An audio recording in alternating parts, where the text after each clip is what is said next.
This is the video as promised about how to enter a dog park with your dog on leash, and I'll explain when you should take the dog off the leash. And it's a little confusing when there are different gates and different areas, and maybe you have to pass a couple of sections before you actually get into the park. And that's the case at my park, and that's why I bring it up. I see people do it wrong, in my humble opinion, a lot. So let me explain what I think should be done. So, people tend to give dog parks a bad reputation sometimes, depending on their personal experience. But it's, I think, due to, number one, people don't realize all the things that they do wrong at dog parks that make it not the best environment, and actually set things up for things to go wrong, or they don't respond in the right way, and the design of the park itself is not always the best. I really wish someone would call me and ask for my input in the design of a new dog park. So sorry, there's a big distraction. There's like a mattress in the middle of the road here. That was random. Adventures with Toby. So, what was I saying with the design? So with the dog park that I go to, where I meet new prospective clients for meet and greets, and I take my own dogs there to play sometimes. And my park happens to be a really awesome one. It's super large, a huge field, and multiple areas where dogs can be, depending on their size. And the people there tend to be really great, and it's not too crowded or anything. So, my dog park compared to many others is really nice. And so it, of course, depends on your unique setup, but mine has at minimum, three gates to go through before you're in the big area. And before you get in, there's a sign that has all the rules and everything. And it is confusing, it's vague. It says, keep your dog on leash until they're in the dog park, or something really, really vague. It's like, okay, does that mean I should keep them leashed until the first gate and let them off before the first gate? Does it mean I let them off between the first gate and the second gate? Or does it mean I let them off past the third gate in the big area? And so I see people doing different things, and honestly, it often leads to problems, because there's a weird dynamic between a dog that's not on leash and a dog that is on leash, or a dog whose parent is really close to them or attached to them with a rope, versus a dog whose owner is has space between them, is not being on top of them, and their physical energetics. It tends to be people are tense when their dog is on a leash. Now, whether they have a subconscious understanding of it and that causes their tension, or whether they just have tension for some reason, maybe bad things have happened, or uncomfortable things like dogs barking at other dogs while on leash has happened, or maybe it's a learned behavior from tense experience, who knows? Could be all the things, or different things. But all I know is, and the same thing with the dog, of course, and the dog's experience, but all I know is, when parents have a dog on leash, it brings up more stuff, more issues than when they're free. And when two dogs are both on leash and coming towards each other, that's one issue. But also, one dog being on leash and the other being not on leash brings up other stuff. So you never want to have a dynamic where you're entering into a space where there's a dog running around free off leash, but your dog is restricted, attached to you, and on leash. It's a bad setup. So what I recommend, number one, I'm going to start with the very worst thing you could do. The very worst thing is you keep your dog on leash through the main gate into the park where all the other dogs are free, and often they're all bunched up at the gate anticipating and being all excited about a new dog coming in, and they bombard that dog, and all of their excited, crazy energy is going on to that dog. Often dogs act like, hey, this is my park. Who are you, new kid? There can be a weird dynamic. So number one, if you have no choice, take your dog off leash before entering that area, but also say to all those people whose dogs are gathered, hey, do you mind calling your dog away from the gate? And I mean not 5 feet away. Have them get called away like 15, 20 feet, like actually give space. I never bring my dogs into a situation where there's another dog just waiting for them to come in, and they're acting all antsy or something. And I always ask for people to pull their dogs away. Now, even better is if you can go around that main gate and use a secondary entrance that is less popular and less populated, right? So at my park, if I go through one of the other areas, like the smaller area where it's labeled like mixed dog area and it's just a smaller section, if I go through there, there's another gate that enters the big area. I always take my dogs there. I let them burn off some steam there. When everybody's cool with each other and there are no dogs at the other gate, then I'll let them in. I have 3 dogs, so I'll let them in one at a time. And I often actually let my dogs come in to the whole thing one at a time or split up. So I bring in Wally by himself because he needs to be watched the most. He's my newest boy and he has some weird stuff with leashes. So I have to keep my eye on him. And then once everything's cool, he likes everyone, I've introduced him to everybody at the dog park, then I bring in my other 2. And I'll ask someone at the park, hey, can you just watch Wally for like 20 seconds?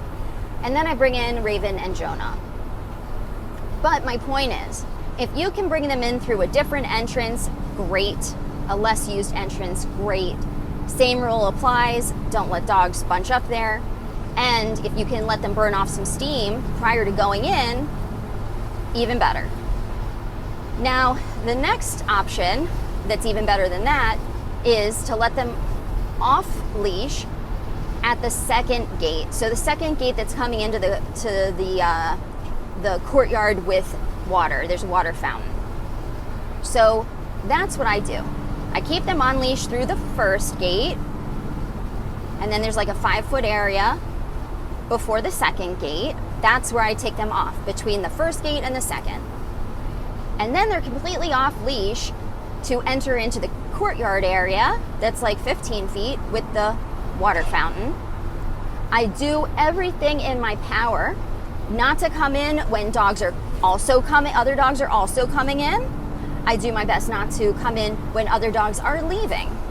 And yes, I sit there in my car and I watch. Did anyone just pull up? Is anyone walking towards the park with their dog? Is a dog running off leash to the park? Because some people, including me sometimes if no one's there, just unleash their dog at the car and then let them run, right? So I really look around. I see if anyone's preparing to leave the park. And then I go in. So I don't even let my dogs into the water area usually when there are other dogs in there. It's just always best not to have dogs meet in doorways, through gates. There is some energetic about entry points. This is why dogs get so excited to greet new people at your house. You know, there's just an energy there. And I do everything in my power to not have dogs meet at that energy place. I need to add in a couple of important things. I noticed these things when I was proof watching this video. So anytime there is one dog coming into an area where there's more than one dog, so there's 2 dogs inside the fence, there's one new dog coming in. Anytime there's like a mini pack and it gets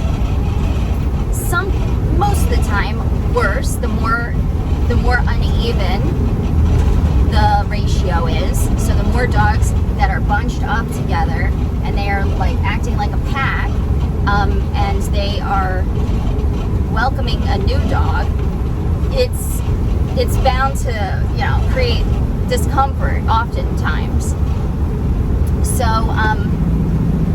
just keep that in mind as you're observing the situation. And another thing I want to speak to before anyone thinks it is, in response to this video, some people might just be like, oh my gosh, how much thought do you need to give? Like, this lady is like analyzing the crap out of going in a dog park. Like, I'm not going to do that. Well, here's the problem.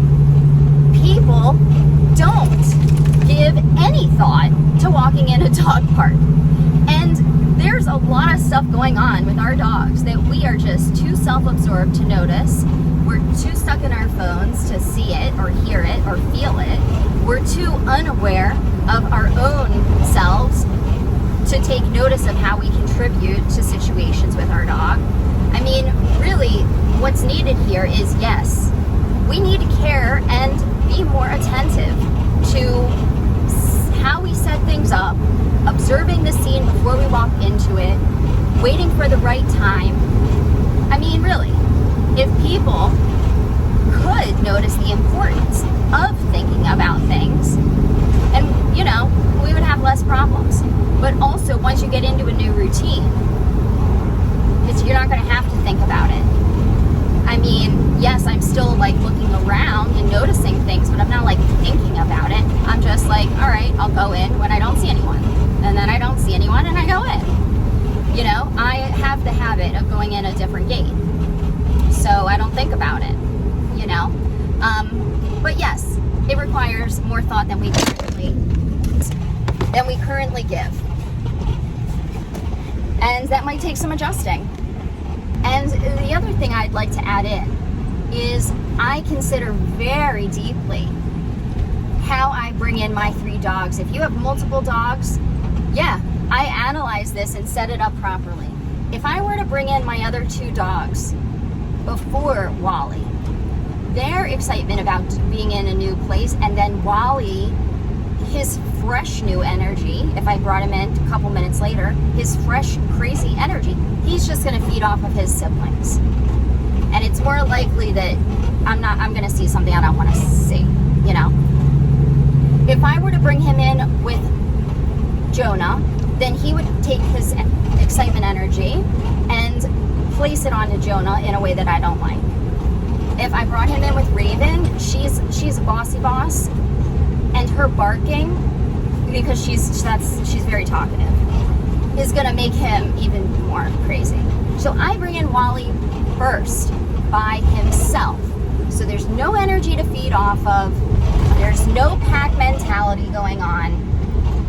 It's a much healthier setup. And he's humbled that he, by himself, is greeting a bunch of other dogs once he's in there. And then I bring in my other 2. And my other 2 behave much more because they're not trying to show off to Wally. So if you have multiple dogs, I would really encourage you, think about that dynamic and how they play off of each other and bring them in a smart way. But yes, it is true. It's going to take more thought than we currently give to it, and that's going to take some adjusting. So I hope that helps you. There are some parks, of course, that there's just one gate. You just walk in, right? So I would treat that the same way that I'm talking about my 3rd gate, okay? Just take your dog off leash right before you open that first gate. Most parks now are designed to have 2 gates, and the whole point behind that, I would assume, is you go in the first, your dog is safe, you let them off. Then you open the second.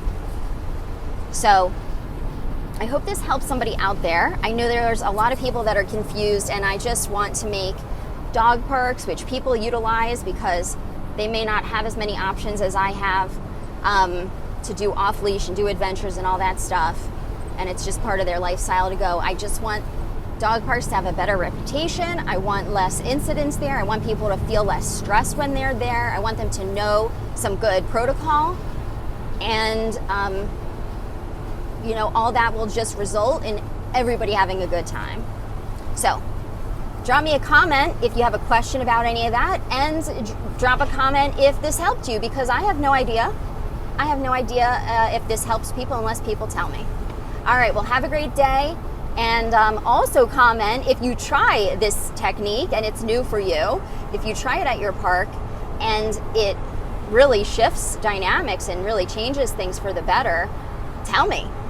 I don't think there's any way that doing what I'm telling you would make things worse. That I can guarantee with like 100% certainty, pretty much, unless there's some factors I don't know about. So anyway, have a great day, and till next time.